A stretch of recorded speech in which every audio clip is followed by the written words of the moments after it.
From the macabre minds of Laughing Devil Production comes another story from the Nightshade Diary. You know what that means. Check under the bed and make sure no one or nothing is there. Is the closet door securely shut? Then leave your disbelief behind, amp up your imagination, and hang on tight for another ride into terror and mystery. And like all good horror stories, just imagine it's a dark and stormy night. And remember, screaming like a little girl is permitted.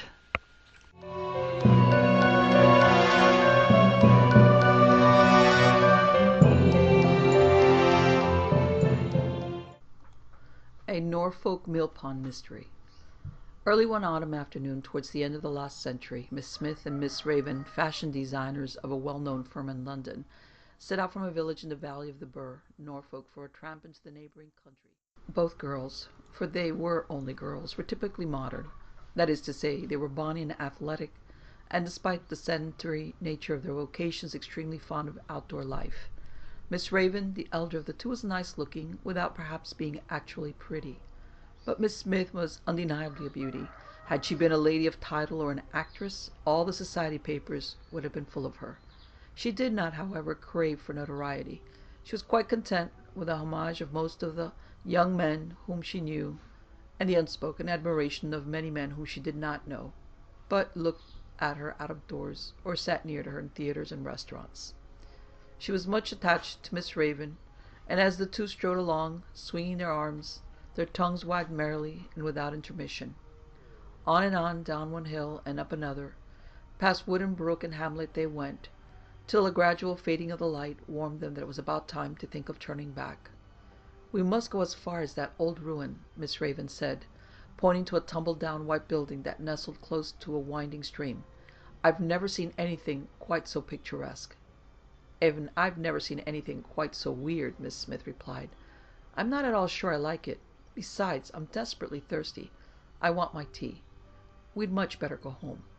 They had an argument, and it was eventually agreed that they should go on, but not beyond a certain point. "Not an inch further, mind you," Miss Smith said, "or I'll turn back and leave you." The ruin lay in a hollow, and just as the two girls descended the slope leading to it, a mist rose from the ground as if to greet them. They quickened their steps, and approaching nearer, perceived a mill wheel, the bare skeleton crowned with moss and ferns, and dripping with slime. The pool into which it dripped was overgrown in places with reeds and chickweed, but was singularly bare and black in the centre, and suggestive of very great depth. Weeping willows bordered the stream, and their sloping, stunted forms were gradually growing more and more indistinct in the incoming mist. The space in front of the house, once no doubt a prettily cultivated garden, was now full of rank weeds and grass, and dotted here and there were unsightly mounds consisting of fallen bricks and mortar. Some of these mounds, long, low, and narrow, were unpleasantly suggestive of graves, whilst the atmosphere of the place, the leaden-hued and mystic atmosphere, charged to the utmost with the smell of decayed trees and mouldy walls, might well have been that of an ancient churchyard. A sense of insufferable gloom, utterly different from any they had ever before experienced, took possession of the two girls. "This place depresses me horribly. I don't know when I've felt so sad," Miss Smith observed. "It's very stupid of me, I know, but I can't help thinking some great tragedy must have taken place here." "I feel rather like that too," Miss Raven responded. "I've never seen such dreariness. Do you see those shadows on the water? How strange they are. There's nothing that I can see to account for them. There's certainly nothing the least like them in the sedge. There are none anywhere else. Look! Oh, do look. They're changing. They are completely different now. See? I'll throw a stone at them." Her throw, missing its mark, was so characteristically girlish that Miss Smith laughed. Miss Raven threw again, and this time a deep plum announced her success. "There!" she cried triumphantly. "Now do you see it?" "I see something," Miss Smith answered. Then, with a sudden eagerness, "Yes, you are right. The shadows are continually changing. They seem to separate themselves from the sedge, and fall like live things into the pool.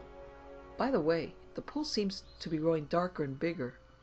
I don't like the place at all. For heaven's sake, let's get away from it. Miss Raven, however, was too fascinated. Stepping carefully, so as to avoid the mud and lawn grass, she went right up to the pool and peered into it. "How fearfully deep and still it is," she said. "What a beastly place to end one days in." Then she gave a sudden cry. "Aileen, here! Come here, quick!" Miss Smith hastened up to her. "What is it?" she said. "How you frightened me." Miss Raven pointed excitedly at the water. It was no longer tranquil. The chickweed round the edges began to oscillate. White bubbles formed in the center, and then, quite suddenly, the entire surface became a seething, hissing, rushing, roaring whirlpool, which commenced rising in the most hideous and menacing manner. Seizing Miss Raven by the arm, Miss Smith dragged her back, and the two fled in terror. The fog, however, was so thick that they missed their way. They failed to strike the road, and instead found themselves plunging deeper and deeper into a fearful quagmire of mud and the rankest compound of rushes, weeds, and grass. They were just despairing of ever extricating themselves when Miss Smith felt a light tap on her shoulder, and swinging round, was almost startled out of her senses at the sight of a very white face glaring at her. Miss Raven, noticing that her companion had stopped, also turned round, and she too received a shock. The face she saw was so very white, the eyes, intently fixed on Miss Smith, so strangely luminous, the head covered with red shaggy hair, so disproportionately large, and the figure that of a hunchback youth, as a whole so extraordinarily grotesque. He made no sound, but signing to them to follow him, he began to move away with a queer, shambling gait. The girls, thankful enough to have found the guide, however strange, kept close at his heels, and soon found themselves once again on the roadway. Here the conductor came to a halt, and producing from under his coat what looked like a lady's reticule, he was about to thrust it into Miss Smith's hand, when their eyes met, and to her intense astonishment, he uttered a bitter cry of disappointment and vanished. His action and disappearance were so inexplicable that the girls, completely demoralized, took to their heels and ran without stopping till the ruins were far in their rear and they were well on their way home. They related their experience to the people with whom they were staying, and were then told for the first time that the ruin was well known to be haunted.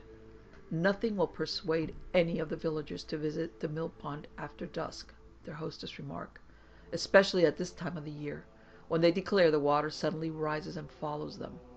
The place has a most sinister reputation, and certainly several people to my knowledge have committed suicide there. The last to do so was Davy Dyer, the hunchback whose ghost you must have seen. He was rather a sad case, as I have good reason to know. Would you like to hear it?" The girls eagerly assented, and their hostess told them as follows. 10 years ago there stood on that spot you visited this afternoon a very picturesque house called the Gip Mill. It was then extremely old, and as its foundations was faulty, it was thought a severe storm would sooner or later completely demolish it. Partly for this reason, and partly because the mill pool was said to be haunted, it stood for a long time untenanted. At last it was taken by a widow named Dyer. Mrs. Dyer was quite a superior kind of person. She had at one time, I believe, kept a fairly good class girls' school in Bury St. Edmunds, but losing her connection through illness, she had been obliged to think of some other means of gaining a livelihood. When she came to the Gip Mill, she cultivated the garden and sold its produce, provided teas for picnic parties in the summer, and let out rooms chiefly to artists. She had one son, Davy, a very intelligent boy, about 18, but hopelessly deformed. He was not only hunchback, but he had an abnormally large head, and what was quite unpardonable in the eyes of the village children, who tormented him shamefully, a mass of the brightest red hair. Well, one day a girl, whom I will call Beryl Denver, came to stay with me. Beryl was extremely pretty and horribly spoiled. She had gone on the stage against her parents' wishes, and had been an immediate success. At the time I am speaking of, she had just had an offer of marriage from a duke, and it was to hear what I had to say about it, for I am, I think, the only person for whom she ever asks advice, that she was paying me this visit. After being with me 3 days, however, and changing her mind with regard to the duke's offer at least a dozen times, she suddenly announced that she must seek some more countrified place to stay in. "I want to go right away from everywhere," she said, "so that I can forget that there is such a place as London. Don't you know of any pretty cottage or picturesque old farm near here that I could stay at?" I suggested the Gyp Mill, and she started off at once to look at it. She came back full of enthusiasm. "It's a delightful spot," she said. "I'm glad I went to see it. The flowers are lovely, and the old woman's a dear. But I couldn't stay there. I couldn't stand that hunchback son of hers. His white face and big dark eyes alarmed me horribly. I don't think it's all right he should be at large." "Poor Davy," I remarked. "His appearance is certainly against him. But I can assure you he is absolutely harmless. I know him well." Beryl shook her head. "You know my views, Auntie," she said. She always calls me Auntie, although I am not related to her in any way. "All ugly people have a kink of badness in them somewhere. They must be either cruel or spiteful or treacherous, or in some way or other evilly disposed. I'm quite certain that looks reflect the mind. No, I couldn't endure that boy. I can't stay there." In the morning, however, as I had fully anticipated, she changed her mind. A fly was sent for, and she drove off to the Gyp Mill, taking all her luggage with her. How Mrs. Dyer ever got it up her narrow staircase I can't think, but she must have managed it somehow, for Beryl stayed, and, contrary to my expectations, for more than one night. Davy, she afterwards informed me soon, got on her nerves. Always when she went out, she caught him covertly peeping at her from behind the window curtain of the little front parlor, and if ever she stood for a moment to chat with his mother, she could see him slyly watching her through a chink in the doorway. She had seldom, so far, met him out of the door, but as she was returning from a walk one afternoon, she came across a group of village children shouting at and jostling someone very roughly in their midst, and approaching nearer saw that the object of their abuse was Davy, and that in addition to pushing and pummeling him, they were tormenting him with stinging nettles, a very favourite device of the children in this district. Filled with disgust rather than pity, Beryl, like most modern girls, is wanting in real sentiment, and in this instance simply hated to think that anyone could derive amusement from so ungainly a creature. She interfered. "You abominable little wretches," she cried, "leave him alone at once. Do you hear?" Had a bomb fallen, the children would not have been more surprised. One or two of the boys were inclined to be rude, but on the rest the effect of Beryl's looks and clothes, the latter in particular, were magical. Gazing at her open mouth, they drew back and allowed Davy to continue on his way. After this, Davy peeped more than ever, and Beryl, losing patience, determined to put a stop to it. Catching him in the act of following her through the fields one morning, she turned on him in a fury. "How dare you?" she demanded. "How dare you annoy me like this? Go home at once." "This is my home, lady," Davy replied, his eyes on the ground and his cheeks crimson. "Then you must choose some other route," Beryl retorted. "And for goodness' sake, don't be everlastingly looking at me. I can't stand it. No wonder those children rounded on you. She was going to call him some very strong name for Beryl, which Roust didn't stick at trifles, but suddenly checked herself. She began to realize that this queer, distorted little object was in love with her. Now, no girl in London probably had more admirers than Beryl. Peers, politicians, authors, men of all vocations and classes had succumbed to her beauty, and she had deemed herself pretty well blasée. But here was a novelty, a poor, ostracized, rustic hunchback, the incarnation of ugliness and simplicity. "You know how the horrible fascinates one," she said to me later. "For instance, a nasty tooth or some other equally horrible defect in a person's face, which one keeps on looking at however much one tries not to. Well, it was a fascination of this kind that possessed me now. I felt I must see more of the hunchback, and egg him on to the utmost." Apparently it was owing to this fascination that Beryl, changing her tactics, encouraged Davy to talk to her, and assuming an interest in the garden, which she knew was his one hobby, gradually drew him out. Very shy and embarrassed, at first he could only very briefly answer her questions, but soon, deceived by her manner, for Beryl could act just as cleverly off the stage as on it, he grew bolder, and talked well on his favourite subject, natural history.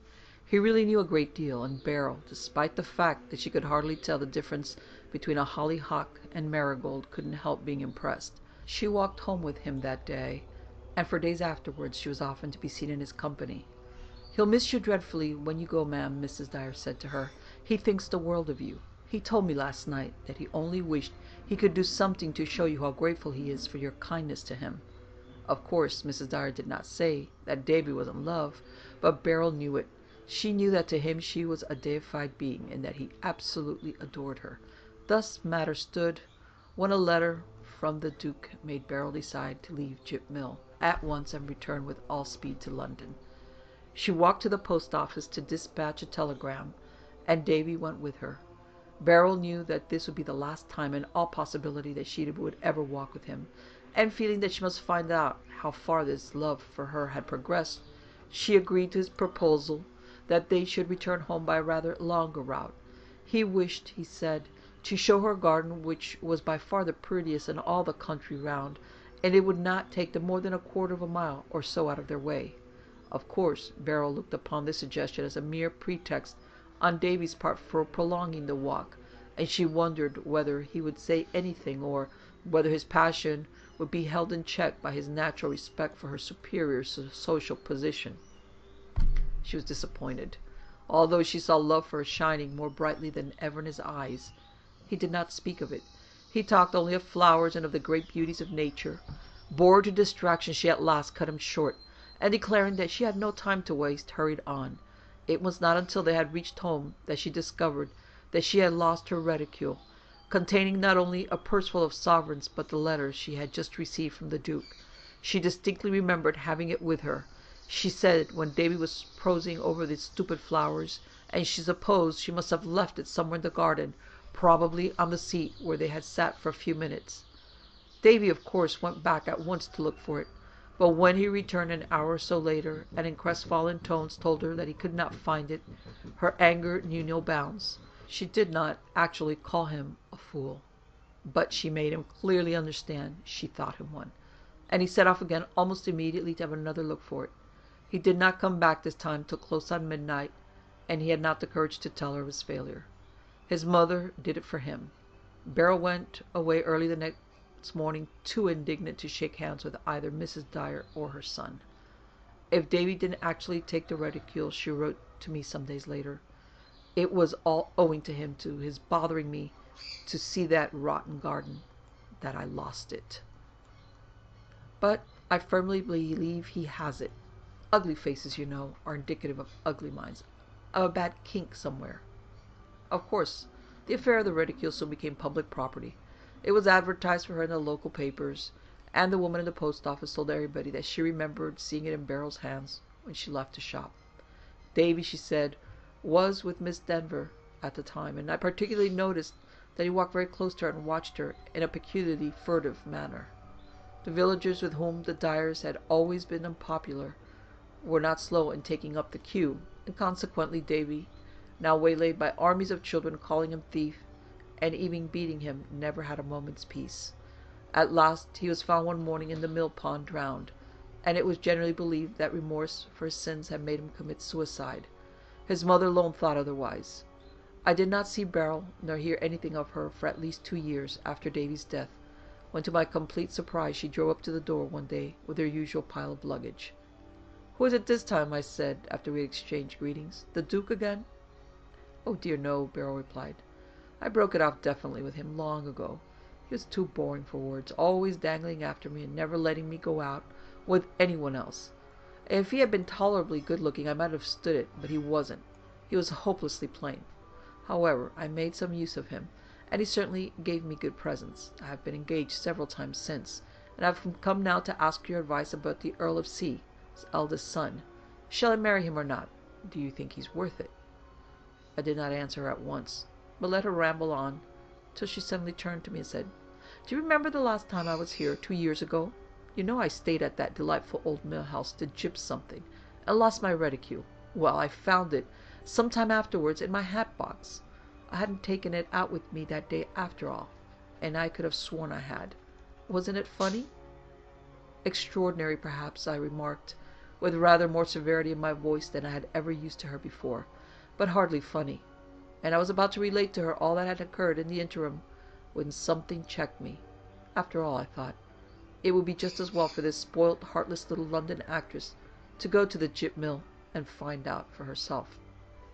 "Well, I suppose I ought to have written to the people and let them know," she said carelessly, "but I was really too busy. I've always had much lots to do, such heaps of correspondence to attend to, and so many visits to make. If it's a fine day tomorrow, I'll walk over and explain." I did not, of course, expect Beryl would go, but greatly to my surprise, soon after luncheon she came into my bedroom in her hat and coat. "I'm off," she said. "I think the walk will do me good. And look here, don't wait dinner for me, because in all probability I'll stay the night. It all depends upon how I feel. If I'm not back by 8, you need not expect me till tomorrow. Bye-bye." She stole to my side and kissed me, and, armed with an umbrella and mackintosh, set off up the street. I watched her till she turned a corner. Then I lay down and wondered what sort of a reception she would meet with at the hands of Mrs. Dyer. As the afternoon waned, the sky grew ominously dark, and the wind rose. Presently big drops of rain spluttered against the window, and there was every indication of a very severe storm. Had Beryl been on good terms with Mrs. Dyer, my mind would have been at rest, as she would have been able to take refuge at the mill. But knowing Mrs. Dyer's feelings toward her, I doubted very much if Mrs. Dyer would allow her to set foot within the house, and she would have some distance to walk before she could reach another shelter. Down came the rain in grim earnest, and that night witnessed the worst storm Norfolk had known for many years. Beryl did not return. I sat up till 12 wondering what had become of her, for despite this wayward child's many faults, I was much attached to her, and slept very little for the rest of the night. In the morning my maid came to my room in a breathless state of excitement. "Oh, Mum," she exclaimed, "the storm has destroyed half Norfolk." This, of course, I knew to be an exaggeration. "What do you think? Simpkins' stores is blowed down, nearly all the chimney pots are off in Fore Street, and the milkman has just told me the Gyp Mill is under water, and Mrs. Dyer is drowned." "What?" I shrieked. "The Gyp Mill under water? Are you sure? Miss Denver was staying there last night. Call a cab. I must go there at once." The maid flew, and I was feverishly scrambling into my clothes, when, to my utmost relief, in walked Beryl. "So you've heard," she said, looking rather pale, but otherwise quite composed. "The Gyp Mill Valley is under water, and old Mrs. Dyer is drowned. It was rather lucky for me that I didn't go there after all, wasn't it? Quite a narrow escape, in fact." "Thank God you're safe," I exclaimed, drawing her into my arms and kissing her frantically. "Tell me all about it." "Oh, there isn't much to tell," she said. "When I got a mile or two on the road, I found I had quite forgotten the way. So I inquired of the person I met, a laborer, and he said, 'When you come to the duck pond, bear sharply to your left.' Well, I trudged on, and I'm sure I must have gone miles, but no duck pond, and I was beginning to despair of ever seeing it, when a sudden swerve in the road revealed it to me. The sky was very dark and threatening, and the wind, you know how I detest wind, sorely tried my temper. It was perfectly fiendish. Well, when I got to the pond, I found there were 2 roads, and I had quite forgotten which one of them I had to take. I was standing there shivering, feeling horribly bored, when to my joy a figure suddenly hove in view. It had grown so dark that I could not make out whether the stranger was a man or a woman. Besides, I couldn't see a face at all, only a short, squat body, clad in some sort of ill-fitting fustian garment. I shouted out, 'Can you tell me the way to the Gyp Mill?' but could get no reply. The strange creature simply put out one hand, and taking the road to the right, beckoned to me to follow. Then I suddenly remembered that the other person, the labouring man, had told me to take the road to the left, and I ran after the curious-looking individual, shouting, 'The Gyp Mill! Do you hear? I want to go to the Gyp Mill, Mrs. Dyer's.' Again I got no response, but the hand waved me on more vigorously than before. It was now so dark that I could hardly see where I was treading, and the wind was so strong that I had the greatest difficulty in keeping my feet. I battled on, however, and after what seemed to me an eternity, we eventually stopped outside a building that showed a twinkling light in one of the windows. My conductor opened a wicket gate, and signing to me to follow, walked me up a narrow winding path to the front door. Here he halted, and turning suddenly round on me, showed his face. It was the Dyer boy, Davy. I think they called him Davy the Hunchback. Here Beryl paused. Are you quite sure? I asked. Absolutely, she replied. I couldn't mistake him. There he was, with his hunchback, huge head, cheeks looking whiter than ever, and red hair. How I could see that it was red in the dark I can't tell you, but all the same I could, and moreover, the color was very clear and distinct. Well, he stood and looked at me for some seconds beseechingly, and then said something, but so quickly I couldn't catch what it was. I told him so, and he repeated it, jabber, jabber, jabber. Then I grew angry. Why have you brought me here? I shouted. I wanted to go to the gyp mill. He spoke again in some incomprehensible way, and holding out his hand as if to implore my forgiveness, suddenly disappeared. Where he went to is a mystery.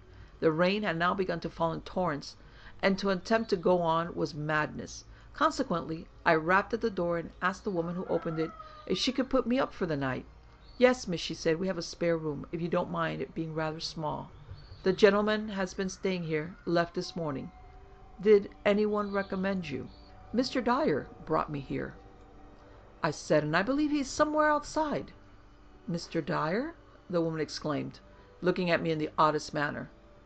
I don't know a Mr. Dyer. Who do you mean? Why, Davy Dyer, I replied, the son of the old woman who lives at the mill. Davy Dyer, the hunchback. Then, to my amazement, the woman caught me by the arm. Davy Dyer, the hunchback, she cried. Why, miss, you must either be dreaming or mad. Davy Dyer drowned himself in the mill pool 2 years ago. The Headless Woman of the Charnet. In the valley of the Charnet, and not very far from the banks of that sinuous river, is another hollow that was at one time rumored to be haunted. It lies between the villages of Doveridge and Sudbury on the road connecting them with Derby. A stream running into the Charnet crosses it, and on either side of it are high banks crowned with hedges. Behind the hedges are trees, whose wide-spreading branches almost meet above the roadway. On a hot summer's day the spot may be described as pleasantly shady, but at night time, and even on an autumn or winter's afternoon, it is depressing, and one is glad to move away from it quickly as possible.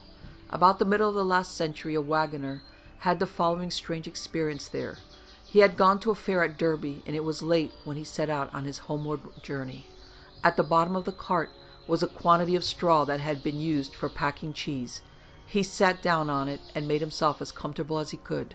The mare neither rode well, and being anxious to get home, stepped out at a brisk pace. Being very tired, the eternal rattle-rattle of the wheels and the clatter-clatter of the mare's hoofs seemed to have a soothing effect on him, and he eventually fell asleep.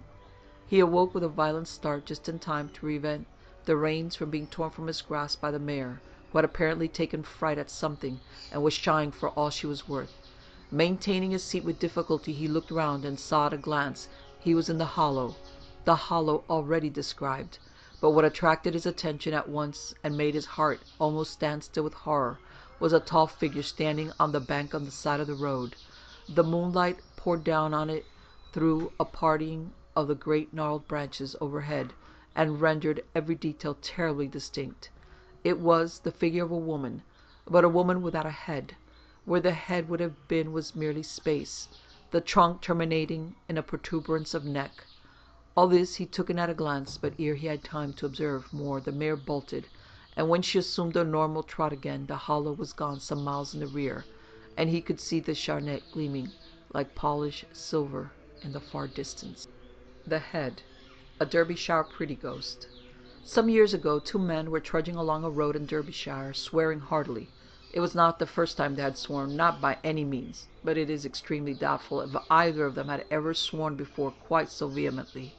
There were, one must admit, extenuating circumstances. Having missed the last train, they were obliged to walk home a distance of 12 or more miles, and having been overtaken by a rainstorm, they were soaked to the skin. True, the rain had now ceased, but as they covered only 6 miles, they still had 6 more to go, and at every step they took, the water in their boots soaked through their socks and squelched between their toes. Just as they arrived at a spot where the road swerved a little to their left and took a sudden dip, a clock from a distance solemnly chimed 12. The younger of the 2 men came to a halt and lighted his pipe. "Hold on a minute, Brown," he shouted. "I can't keep up this infernal pace any longer. Let's take it easy. Brown turned and joined his companion, who had seated himself on a wooden gate. Below them, in the dip, the darkness was sepulchral. The hedges on either side of the road were of immense height, and high above them rose the trunks of giant pines and larches, the intertwining branches of which formed an archway that completely obliterated the sky. A faint speck of light from afar flickered occasionally, as if through a gap in the foliage, but apart from this the men could see nothing but blackness. A cheerful spot, Brown remarked, as gloomy a bit of road as I've ever seen. The other man blew his nose. Not so quiet now, he laughed, but how everything echoes. What's that? Water? Both men looked, and apparently from the other side of the hedge came the gentle gurgle of quick-flowing water. There was something so eerie in the sound that both men shivered. Must be a spring, Brown said, flowing into a stream close to us. The darkness and eeriness of the spot suggest the Styx. I'm sure it is badly haunted. A match, if you please, Reynolds. Reynolds gave him one, and for a while the two men puffed away in silence. Suddenly something whizzed overhead, and they heard the prolonged, dismal hooting of an owl. This is getting a bit too eerie, even for my liking, Brown, Reynolds remarked. Suppose we move on. I always associate noises like that with a death. I wish it were my mother-in-law's, Brown laughed, or my own, but there's no such luck. I'm cold. So am I, Reynolds replied. Deuced cold. Come on, do. He slid off the gate as he spoke, and strode into the center of the road. The moon, temporarily unveiled, revealed as wet a landscape as one could possibly imagine. Everything dripped water, bushes, trees, ferns, grass, huts, clothes, whilst every rut of the road, every particle of soil, shone wet in the moon's rays. A deep, settled calm permeated the atmosphere. It was the stillness of night and moisture combined. "What's the matter? Aren't you coming?" Brown asked impatiently. "One moment," Reynolds replied. "I believe I heard footsteps. Hark! I thought so. They're coming this way. Someone lost their train, perhaps." Brown listened, and he too distinctly heard the sound of footsteps. High-heeled shoes, walking along with a sharp, springy action, as if the road were absolutely hard and dry. "A woman!" he ejaculated. "Odd hour for a woman to be out here." Brown laughed. "Pooh," he said. "Women are afraid of nothing nowadays except old age. Hello, here she comes." As he spoke, the figure of a woman, slight and supple, and apparently young, shot into view, and came rapidly towards them. Her dress, though quaint and pretty, was not particularly striking, but her feet, clad in patent leather shoes with buckles that shone brightly in the moonlight, were oddly conspicuous, in spite of the fact that they were small and partially hidden beneath a skirt which was long and frilled, and not at all in accordance with the present fashion. Something about her prevented both men from speaking, and they involuntarily moved nearer to one another as she approached. On and on she came, tripping along and never varying her pace, now in a zone of moonlight, now in the dark belt of shadows from the firs and larches. She drew nearer and nearer. Through the hedge, Brown could dimly perceive the figure of a cow, immensely magnified, standing dumb and motionless, apparently lost, like he was, in spellbound observation. The silence kept on intensifying. Not a breath of air, not a leaf stirring, not a sound from Reynolds, who stood with arms folded like a statue, only a subdued trickle-trickle of the spring, and the hard tap-tap-tap of the flashing, sparkling shoes. At last the woman was abreast of them. They shrank back and back, pressing further and further into the hedge, so close that the sharp twigs and brambles scratched their faces and tore their clothes. She passed. Down, down, down, still tripping daintily, until the sepulchral blackness of the dip swallowed her up. They could still hear her tap-tap-tap, and for some seconds neither spoke. Then Reynolds, releasing his clothes from the thorns, muttered huskily, "At last I've seen a ghost." And I always scoffed at them. "But her head," Brown ejaculated. "Where was it?" "Don't ask me," Reynolds replied, his teeth chattering.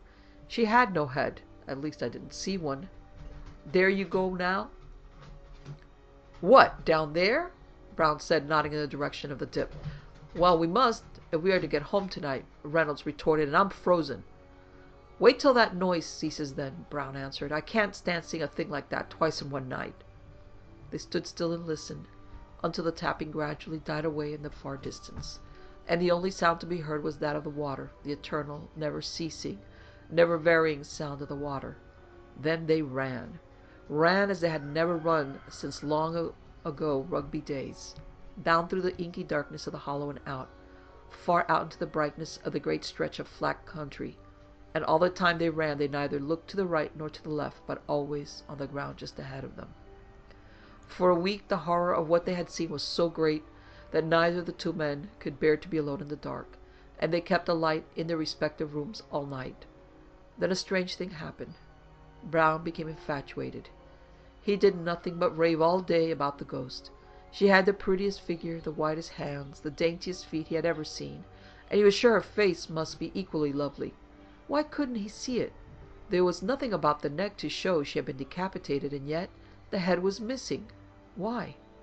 He worried Reynolds to death about it, and he gave no one any peace. That waist, those delicate white fingers, those rosy almond-shaped nails, those scintillating shoe buckles, they got on his brain. They obsessed him. He was like a maniac.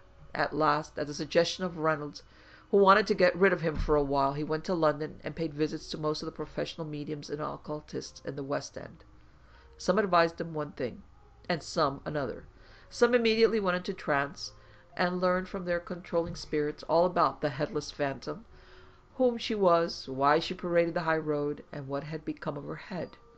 No two told him alike, and the head he so longed to see had at least a dozen different hiding places. He contacted at last a medium who, for a moderate fee, agreed to hold a séance in the place where they had seen the ghost. He closed with the offer. When the night fixed for the séance arrived, the weather conditions were all that could be desired. The air was soft and calm, the moon brilliant, the sky almost cloudless, and promising only the finest weather for days to come.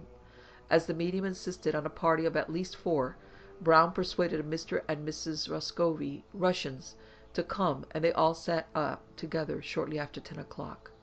Brown had made many inquiries into the neighborhood as to the phantom figure, but he had only come across 2 people who would tell him anything about it.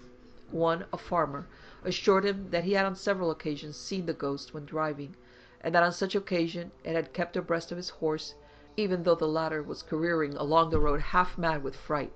But what terrified him most, he said, was that the apparition had no head. The other, a blacksmith, said he had seen the woman twice, and that each time he had seen her she had been carrying something tucked under her arm, which he had fancied was a head.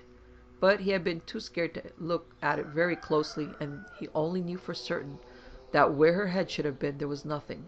Both he and the farmer said they had heard all their lives that the road was haunted, but for what reason they had never been able to discover, as within the past 60 years at any rate neither murder nor suicide was known to have taken place near the hollow. This is as far as Brown had got with his investigations when he set out on the night in question. The Roscoes did not think for one moment that the ghost would appear. They said few people apparently had seen it. Its visits in all probability were only periodical, and weeks, months, or even years might elapse before it put in an appearance there again.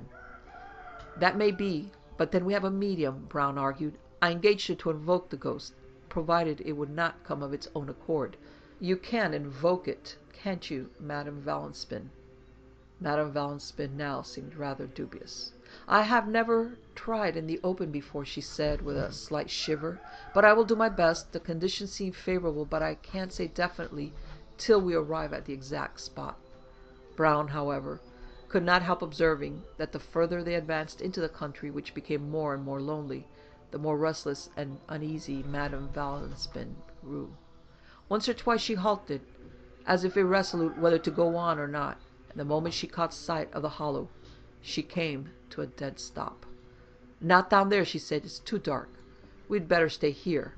The silence was only broken by the gurgling of the spring, which sounded more eerie than ever. Behind it, away back in the broad expanse of field, were cattle, their skins startlingly white, all motionless, and all in attitudes suggestive of a sense of anticipation, of a conscious waiting for something.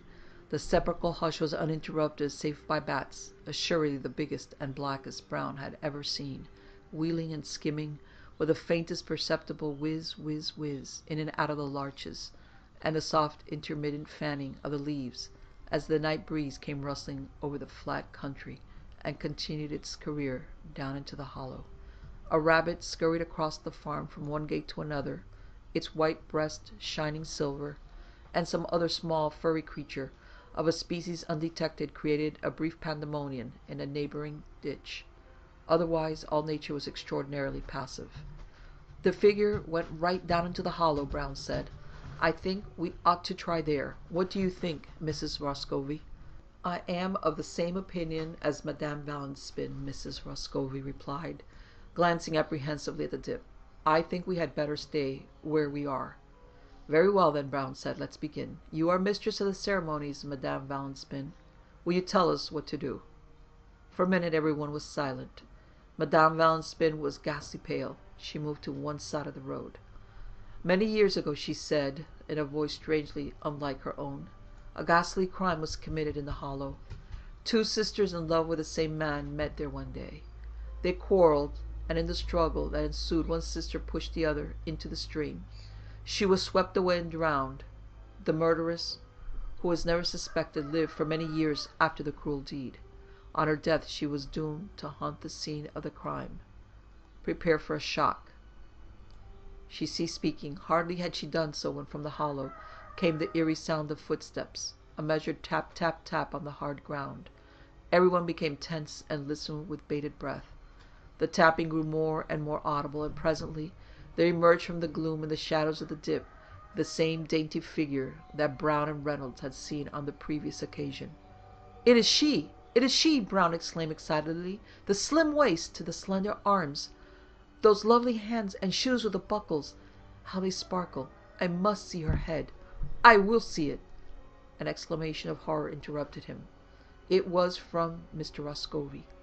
He had moved to one side of the road, dragging his wife with him, and the two were standing huddled together, their eyes fixed in a frenzied stare at the phantom's neck.